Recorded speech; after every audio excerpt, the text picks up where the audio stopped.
Toxic dumping in Woburn refers to a large controversy in the town of Woburn, Massachusetts. The controversy first started when several families in the town of Woburn claimed that their children had passed away of leukemia.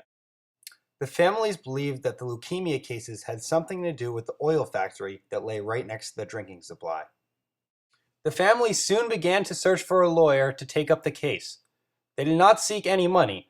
All they wanted was an apology from someone for their children's deaths. In May 1982, Jan Richard Schleichman, a young Cornell-educated lawyer who ran a small practice mainly for money, who specialized in medical malpractice cases, filed a lawsuit against two multinational corporations who linked to the oil factory in U.S. District Court in Boston. His clients were 6 Woburn families, all of whom had a child who died of leukemia or who was being treated for the illness. Schleichman charged that W.R. Grayson Company of New York and Beatrice Foods Company of Chicago, who both heavily linked to the oil factory, had contaminated 2 municipal wells in East Woburn, or the drinking supply. The suit alleged that the well water caused the leukemia cases. The case stirred up quite the controversy in Woburn. It eventually grew to involve 8 families and 3 defendants. It raised considerable hopes. Members of the community believed their questions about what happened to Woburn would finally be answered, and those responsible would pay. On the other hand, some families in Woburn were totally dependent on the oil factory and believed that it had nothing to do with the cases. We packed our bags and headed out to Woburn to interview several of Woburn's longtime residents and get their thoughts on the controversy.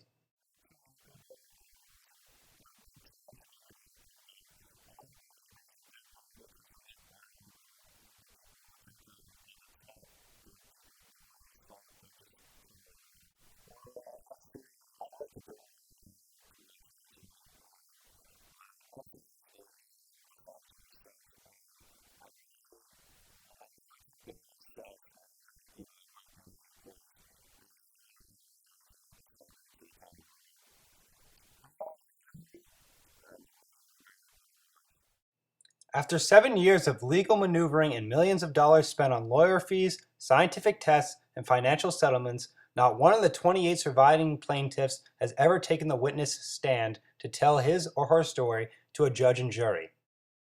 In July 1986, following a 78-day trial, a 6-member federal jury found that Grace had negligently contaminated the wells, but U.S. District Judge Walter J. Skinner threw out that verdict because of inconsistencies as to when the wells had become contaminated, a ruling that led to an $8 million settlement with no admittance of wrongdoing on Grace's part. The biological aspect of the toxic dumping in Woburn is often lost upon the case. We also set out to interview Woburn residents and what they thought biology had to do with it.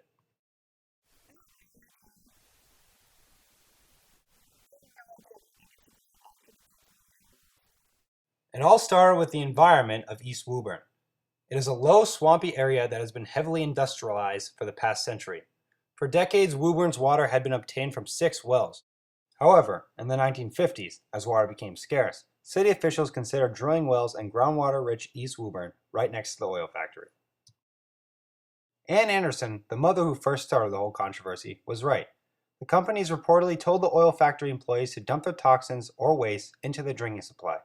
Hazardous wastes are poisonous byproducts of manufacturing. The waste can cause harm to humans if they encounter these toxins in groundwater that supplies drinking water. Ann's son soon died of leukemia. The leukemia was most likely caused by the toxic dumping in the drinking supply.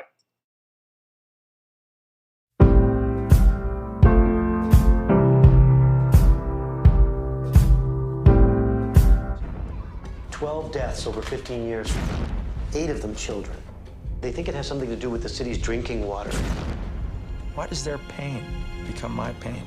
I'm not interested in money. None of us are. That's not why we're doing this. What we want to know is what happened.